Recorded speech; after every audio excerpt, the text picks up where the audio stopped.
Hi, കഴിഞ്ഞ കുറച്ച് വീഡിയോകളിലായി നമ്മൾ ഓപ്പറേറ്റർഷിപ്പ് മുതൽ LLP വരെയുള്ള ബിസിനസ് ഫോർമേഷനുകളെ കുറിച്ച് നമ്മൾ സംസാരിച്ചുവല്ലോ. ഇന്ന് നമ്മൾ സംസാരിക്കാൻ പോകുന്നത് പ്രൈവറ്റ് ലിമിറ്റഡ് കമ്പനിയെ കുറിച്ചാണ്. സ്കെയിലബിൾ ആയ, ലോങ് ടൈം ആയ, തലമുറകൾക്ക് കൈമാറാൻ പാകത്തുള്ള ഒരു ബിസിനസ് ആണോ നിങ്ങൾ പ്ലാൻ ചെയ്യുന്നത് എങ്കിൽ തീർച്ചയായും നിങ്ങൾക്ക് പ്രൈവറ്റ് ലിമിറ്റഡ് കമ്പനി ആയിരിക്കും ഏറ്റവും നല്ലത്. അപ്പോൾ എന്താണ് പ്രൈവറ്റ് ലിമിറ്റഡ് കമ്പനി എന്ന് ചുരുക്കി പറഞ്ഞാൽ, രണ്ടോ അതിലധികമോ ആൾക്കാർ ചേർന്ന് തുടങ്ങുന്ന, ഓണേഴ്സിന്റെ പേഴ്സണൽ ലയബിലിറ്റി കുറയ്ക്കുന്നതും സുരക്ഷിതവും സ്കെയിലബിലിറ്റിയുമുള്ള ഒരു ബിസിനസ് സ്ട്രക്ചറാണ് private limited company. Private limited കമ്പനിയുടെ പ്രത്യേകത എന്തെന്ന് പറഞ്ഞാൽ, നിയമപരമായി വേർതിരിക്കുന്ന കമ്പനി സ്ട്രക്ചറാണ് പ്രൈവറ്റ് ലിമിറ്റഡ് കമ്പനി. അതായത് ലയബിലിറ്റി ലിമിറ്റഡ് ആണ്. ഇവിടെ ഓണർമാർ അല്ലെങ്കിൽ ഷെയർ ഹോൾഡേഴ്സും കമ്പനിയും രണ്ടും നിയമപരമായി വേർപെട്ടതാണ്. കമ്പനിക്ക് എന്ത് ലോസ് വന്നാലും പേഴ്സണൽ അസറ്റ് സേഫ് ആണ്. അതുകൊണ്ട് തന്നെ ഹൈ സേഫ്റ്റി, വിശ്വസ്തത, ഫണ്ടിങ് ഓപ്ഷൻ എന്നിവയെല്ലാം ലഭിക്കും. മറ്റു പ്രധാന പ്രത്യേകതകൾ എന്തെന്ന് പറഞ്ഞാൽ, നമുക്ക് നമ്മുടെ കമ്പനിയുടെ ഷെയർ ഇഷ്യൂ ചെയ്യാം, പുതിയ പാർട്ട്നേഴ്സിനെ ആഡ് ചെയ്യാം, ഏഞ്ചൽ ഇൻവെസ്റ്റേഴ്സിനെ ബ്രിങ് ചെയ്യാം. കാരണം മറ്റു ബിസിനസ് ഫോർമാറ്റുകൾ അപേക്ഷിച്ച് ബാങ്കുകൾ, ഇൻവെസ്റ്റേഴ്സ്, കോർപ്പറേറ്റുകൾ എന്നിവയെല്ലാം പ്രൈവറ്റ് ലിമിറ്റഡ് കമ്പനിയെ കൂടുതൽ വിശ്വസിക്കും.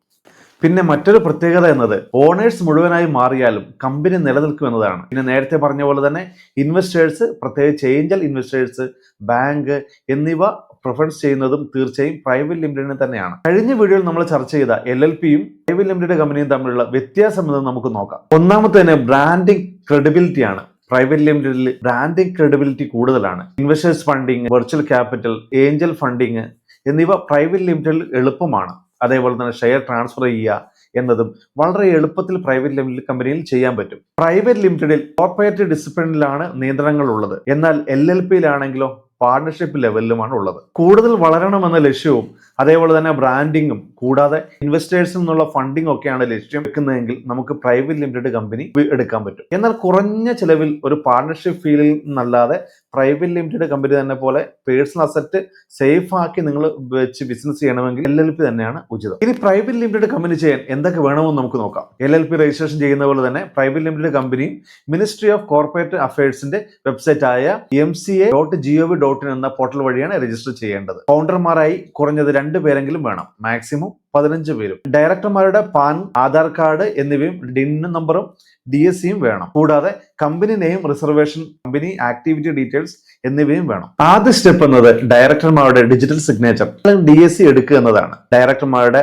ഐഡന്റിഫിക്കേഷൻ നമ്പർ അതായത് DIN നമ്പറും അപ്ലൈ ചെയ്യണം. അടുത്തതായി കമ്പനി നെയിം റിസർവേഷൻ ആണ്. അടുത്തതായി ചെയ്യേണ്ടത് MOAയും AOAയും തയ്യാറാക്കുക എന്നതാണ്. MOA എന്നത് മെമ്മോറാണ്ടം ഓഫ് അസോസിയേഷൻ, കമ്പനി എങ്ങനെ പ്രവർത്തിക്കും എന്നതിന്റെ റൂൾസ്. അതേപോലെ തന്നെ AOA എന്നത് article of association, internal management rules. അടുത്ത ഡിക്ലറേഷൻ ഫോമുകൾ തയ്യാറാക്കാനുണ്ട്, അത് നമുക്ക് അറ്റാച്ച് ചെയ്യേണ്ടതാണ്. തുടർന്ന് pan, Aadhaar card, photo, address proof, phone number, email ID നൽകേണ്ടതാണ്. തുടർന്ന് MCA പോർട്ടലിൽ ഫീസുകളും സ്റ്റാമ്പ് ഡ്യൂട്ടിയും പേ ചെയ്യുക. ഇത്രയും പറഞ്ഞപ്പോൾ കുറച്ച് കോംപ്ലിക്കേറ്റഡ് ആയി തോന്നുന്നുണ്ട് അല്ലേ? അതെ, പ്രൈവറ്റ് ലിമിറ്റഡ് കമ്പനി രജിസ്റ്റർ ചെയ്യുക എന്ന സ്റ്റെപ്പുകൾ സാധാരണക്കാർക്ക് വളരെ എളുപ്പമായ കാര്യമല്ല. ഒരു CAയുടെയോ അതേപോലെ തന്നെ ബിസിനസ് രജിസ്ട്രേഷൻ ഇതേപോലെ സർവീസുകൾ നൽകുന്ന ഇമിത്രം പോലുള്ള ജനസേവന കേന്ദ്രങ്ങളുടെ സഹായം ഉപയോഗിച്ചോ നമുക്ക് വളരെ എളുപ്പത്തിൽ രജിസ്ട്രേഷനുകൾ പൂർത്തിയാക്കാൻ സാധിക്കുന്നതാണ്. പ്രൈവറ്റ് ലിമിറ്റഡ് കമ്പനിയെ സംബന്ധിച്ചോളം രജിസ്ട്രേഷൻ മുതൽ തുടർന്നുള്ള പ്രവർത്തനങ്ങളിലും മറ്റ് ബിസിനസ് ഫോർമാറ്റുകളെ അപേക്ഷിച്ച് കംപ്ലയിൻറ്റ്സ് വളരെ കൂടുതലാണ്.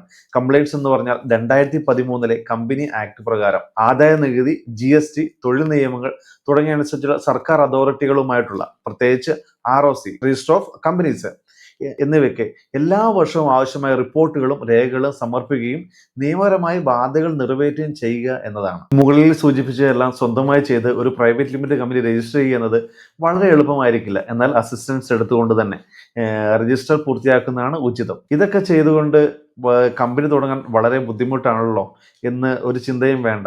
ഒരു സാധാ തൊഴിലാളിയിൽ നിന്ന് ഒരു കമ്പനി ഉടമയിലേക്കുള്ള ഒരു യാത്ര നല്ലൊരു ലക്ഷ്യമുണ്ടെങ്കിലും കൃത്യമായൊരു ഗോൾ ഉണ്ടെങ്കിലും ഏതൊരാൾക്കും എത്തിപ്പെടാൻ പറ്റുന്ന ഒന്നാണ്. നിങ്ങൾക്കൊരു ഗോൾ ഉണ്ടെങ്കിൽ ആ ഗോളിലോട്ട് എത്തിച്ചേരാനുള്ള പല കാര്യങ്ങളും തുടർന്നുള്ള വീഡിയോയിൽ ഉണ്ടാവും. നിങ്ങൾ ഗോൾ സെറ്റ് ചെയ്തോ? ഇല്ലെങ്കിൽ നിങ്ങൾ നിരാശപ്പെടേണ്ട, നമുക്ക് സ്ക്രാച്ചിൽ നിന്ന് തുടങ്ങാം. ഞാനുണ്ട് കൂടെ. അപ്പോഴങ്ങനെ ഫോളോ ചെയ്യുകയല്ലേ? മറ്റൊരു വീഡിയോയിൽ കാണാം. ബൈ.